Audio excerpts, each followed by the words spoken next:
Hello and welcome to Gunner Shot once again. Right. Today we're going to take on a very interesting topic. In our peak in everyday China, we'll talk of the demographic bomb. Fundamentally, China is getting old and the young people are not coming in. Right. It's a very interesting topic on which I've carried out a lot of research and let me see how interesting I can make it.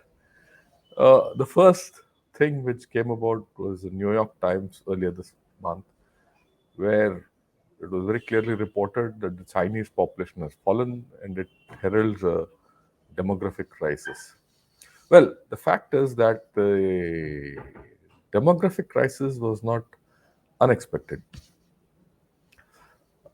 It was long expected, but it was not expected to come up till the 2030 or somewhere around that time. Okay, but it was preponed by 10 years almost. That's the thing which makes this interesting. And then someone will ask, look, Japan, South Korea, Russia, and Italy all have had demographic declines. What's special about China, right? Uh, when you say the population falls, the deaths have outnumbered the births. There are many issues to this. There are many stories to this, and there are many flips to this whole story. But let me put it across to you based on what I have researched and what today the Chinese sources are saying. Okay, this was confirmed. The population fall was confirmed by South China Morning Post also, almost on the same day, when it said that China population 2022 marks the first decline in 60 years from Mao's days. Interesting. But what I'd like to put across to you is they're not something which was not unknown. In my research in 2021, I had written an article, and this is important. I would like to read it out, and then we'll correlate what I had then said in 21 to what's happening today. China's population is shrinking and aging faster than any country in the history of mankind. Now, a demographic transition which took 126 years in France, 46 years in the UK, 40 years in Germany, and 24 years in Japan is happening in 21 years in China. Okay. China's one child policy has confined it or consigned it to a declining population irreversibly.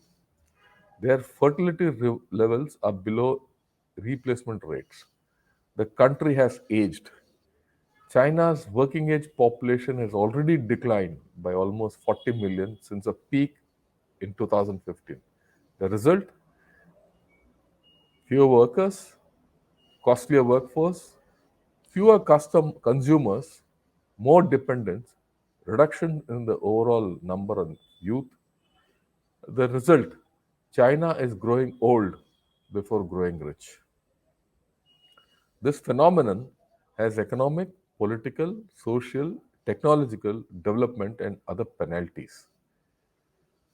So far, China has risen with a demographic tailwind in the past 2 decades.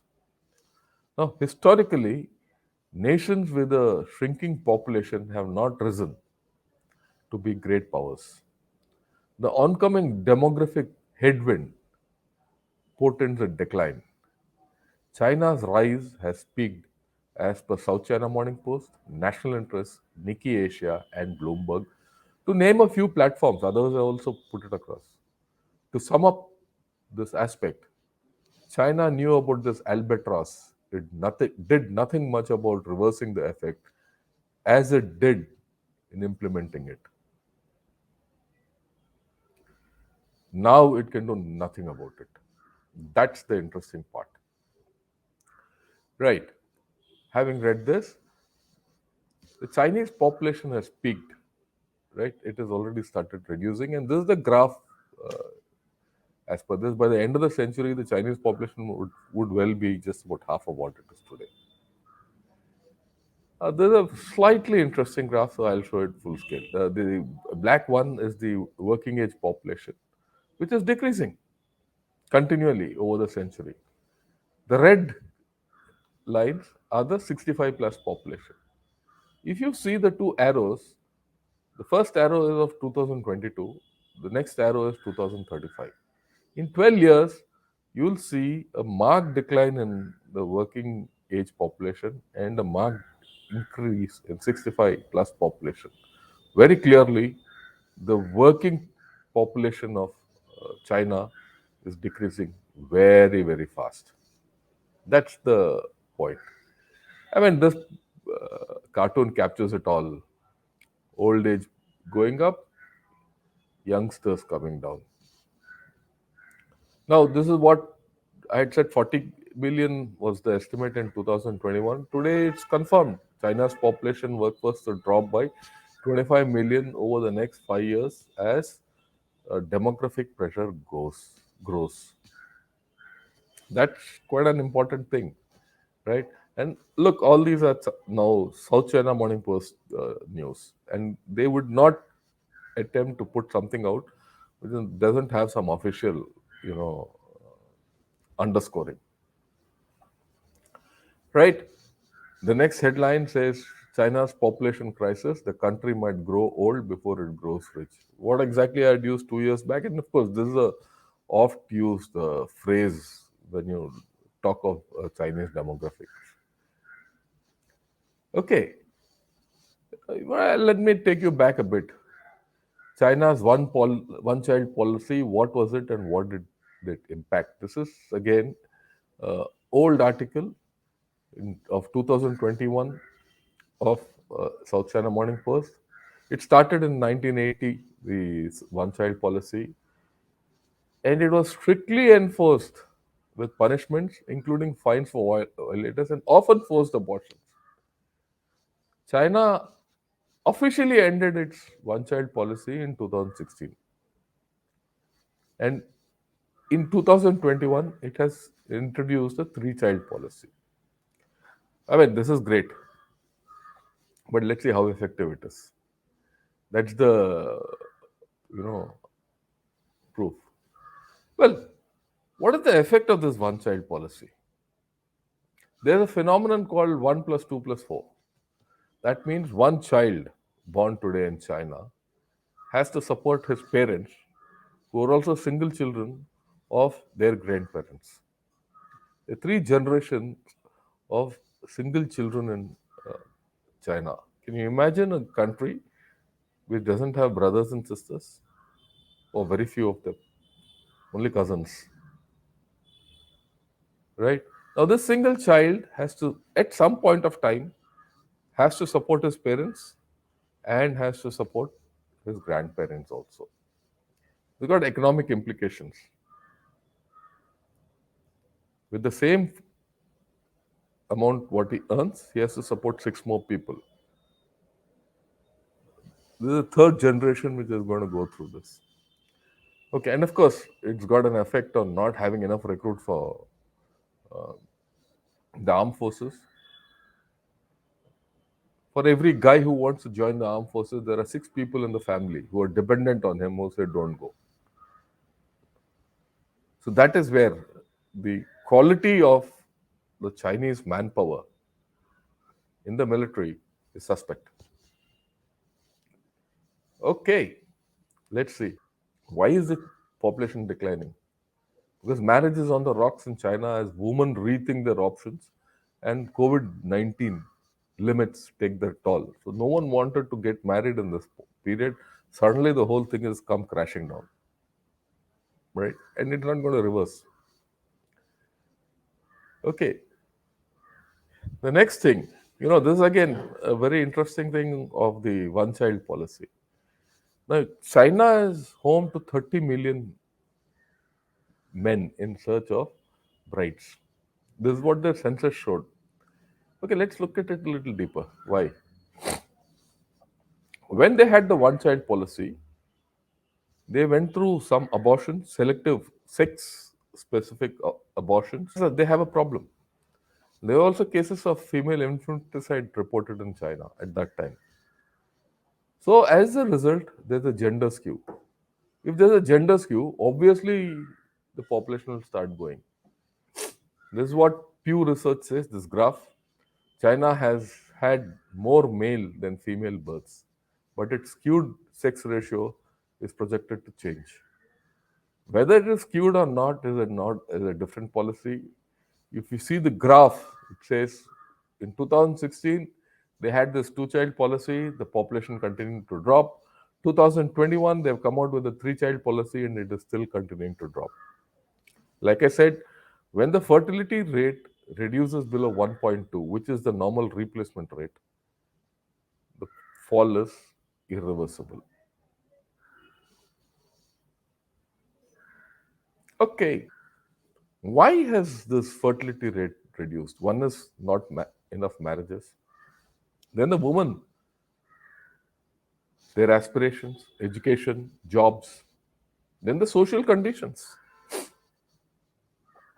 Okay, they can't afford babies, right? This is a cartoon, one of the Chinese cartoons. So there are no babies, people are not getting married, uh, women have become independent, there are more men. And more men, I mean, it reminds me, I think from Pakistan they get, say, donkeys is one of their imports, and brides. There's a bride smuggling racket going on between China and Pakistan. Right. The beauty, this is the beauty. I mean, we talk of many things. Look at the Chinese idiocy. I can't call it really anything else, really. Okay. This report is of 2020. Okay. In 2019, Chinese officials were still inflating the nation's birth and rate and population. There, the fall was known. Okay. So they were manipulating the figures already. Instead of trying to rectify the situation, they were manipulating. Okay. Right. Another very interesting thing.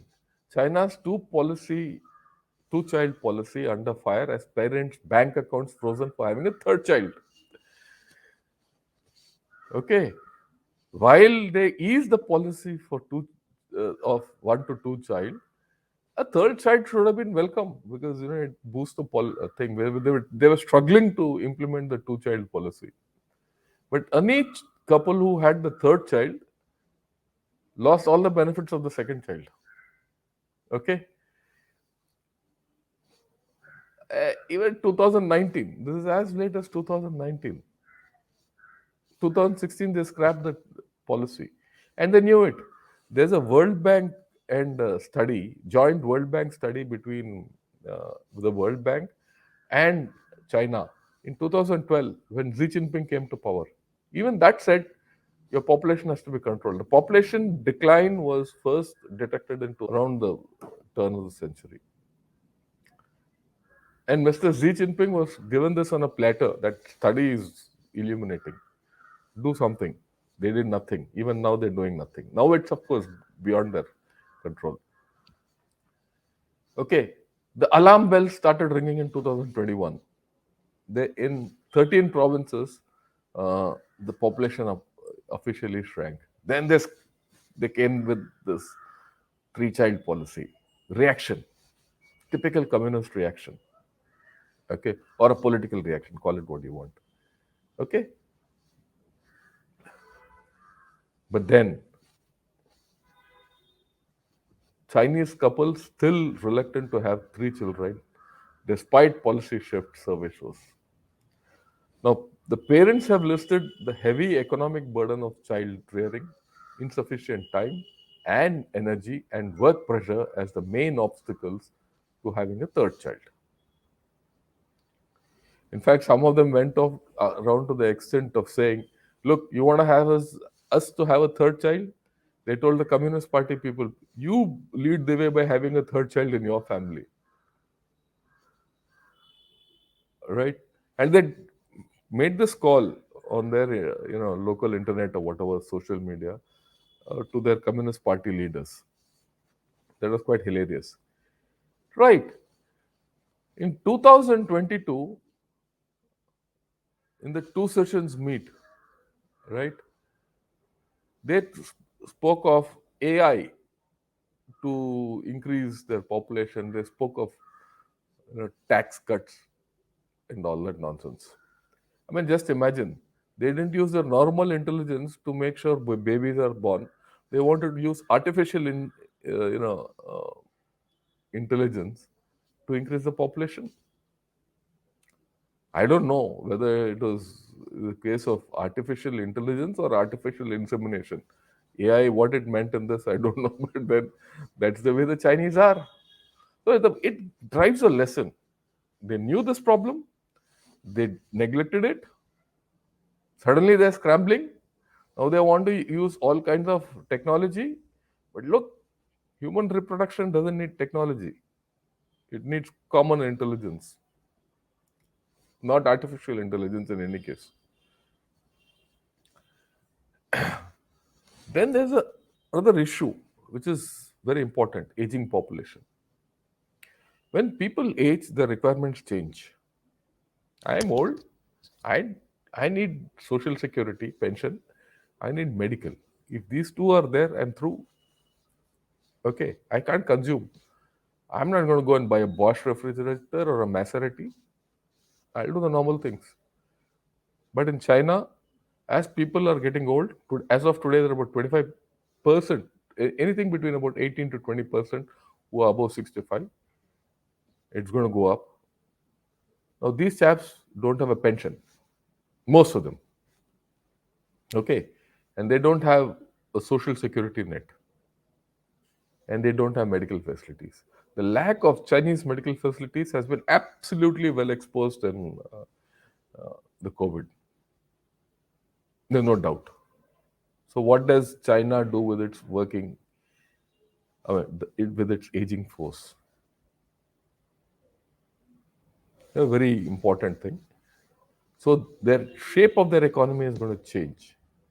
So, if one hand they don't have children, on the other hand their working age population is reducing. On the third hand, if there is one, people are getting old, and the requirements are changing. The working age population, as the workforce reduces, their buying capacity reduces, and their responsibility increases. This is $1 million question because it's going to haunt them in the economy, which I'll talk about in one of the later peeks into China. Okay, now that's what they say. Population fall calls for restructuring of China economy now. They have to do it. If they don't restructure their economy, they're going to go into pain.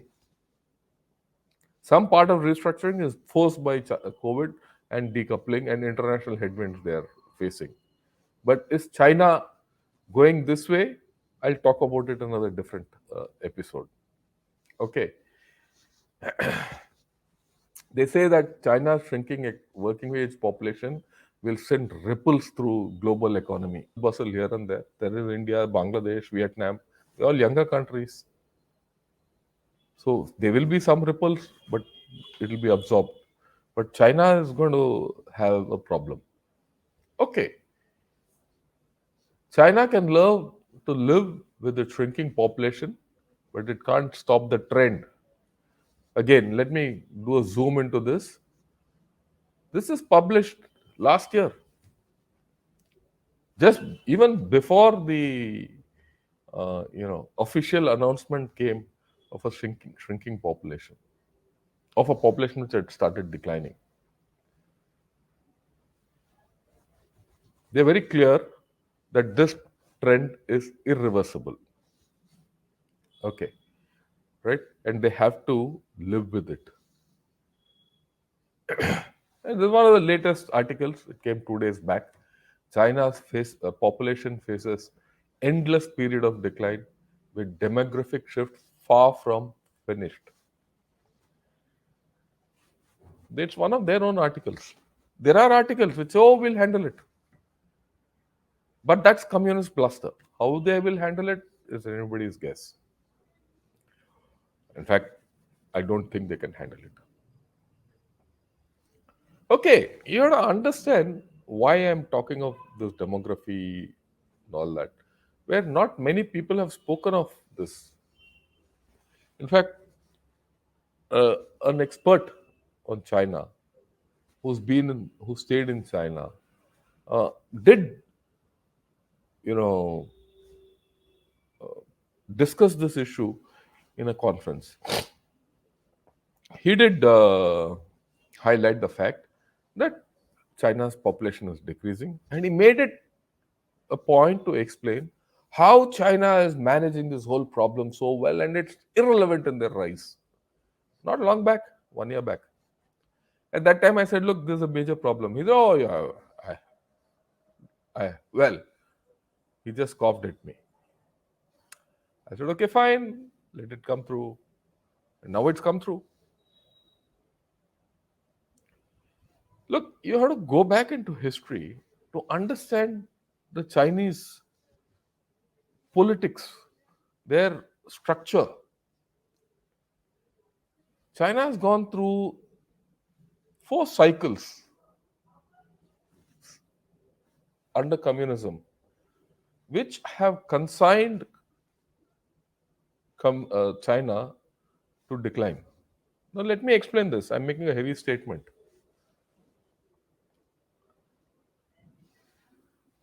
The first cycle, you know, and the first cycle had 2 phases. One was the Great Leap Forward. There's a cartoon of the old times. In the Great Leap Forward, people died out of hunger. Millions died out of hunger. Okay, and the country just collapsed. And then Mao came up with towards the end with the Cultural Revolution. It's a Frankenstein's monster. Everyone knows it. And this cartoon shows by Rebel Topper shows that there is a perception that Xi Jinping is getting back to the cultural revolution times. The Cultural Revolution and the Great Leap consigned China to a level which was abysmal. Okay, everyone thinks Deng Xiaoping is the modern architect of modern China, and it grew. But Deng Xiaoping started this one-child policy.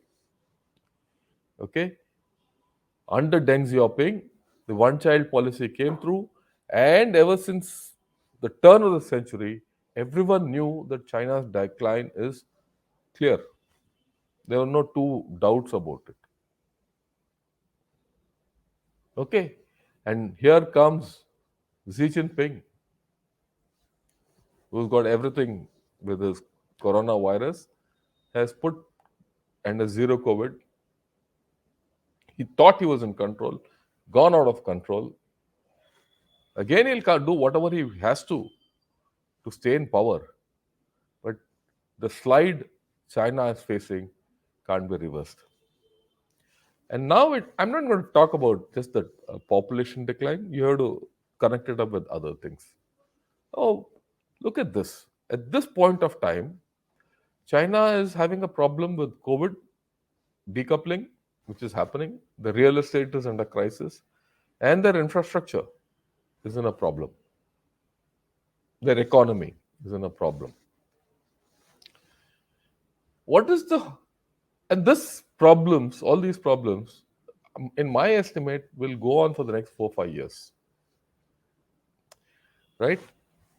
China is going to struggle for the next 4 5 years since economy is going to decline marginally. And in all this, there's a tech war which has started off with the CHIPS Act by the USA. Now USA has taken EU also along with it. And on the right is the trust. There's a trust deficit with China which is going to last for a long time, especially with Xi Jinping in power. The last peak of everyday China, I spoke of the international headwinds which China is facing. In between this, they have to restructure this economy. And I'm not going to talk about restructuring this economy. It's got its own pitfalls. I'll talk of it in the one of the next things. Now, when this goes off 5 years from now, or rather, they start stabilizing in the next 3 to 4, 5 years, climate change is going to hit them. And the population decline will come to the front. And these two are going to ensure that China will decline or continue to decline. You'll say, one knows, what is this climate change? Climate change is going to affect everyone. That will be the popular story. First class. But you see the history of China. Every change in the empire was the result of a famine or a flood. You see the thing which has happened in the in South China, especially along the Yangtze, in the past 2 years. Year before last, they had unprecedented floods. Last year, they had unprecedented drought. And the Yangtze River basin fuels Chinese economy. And climate change is going to have a problem. And what's worse, right? I'll talk of this a little later, in down the line on one of the peaks into, you know, we will talk of climate change and the effect of economy and their infrastructure because it's got all interrelated issues. Now, when you look at it, the current problems will last for 5 years. They'll not allow China to rise. After that, the macro problems of climate change and population decline will set in, and China will continue to decline. And this is not a population decline, it's an overall decline. Right, last but not the least, you'll say, oh, everything can be reversed. This is today's article in South China Morning Post. Getting married is like going to hell. Why more young Chinese are falling out of love with tying the knot? Okay. The second line, social media users say they were put off by the high costs of marriage and increasing difficulty of getting divorced. There's a societal change which is happening. It's nice to talk of China's rise, AI, tech, space, and all that.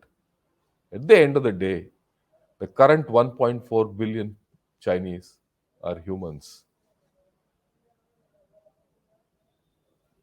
And they are humanizing. With this, I'll end this episode of A Peek into Everyday China, where I have spoken about the demographic bomb. It's a slow bomb. It's going to burst. Not going to let China alone. Jai Hind.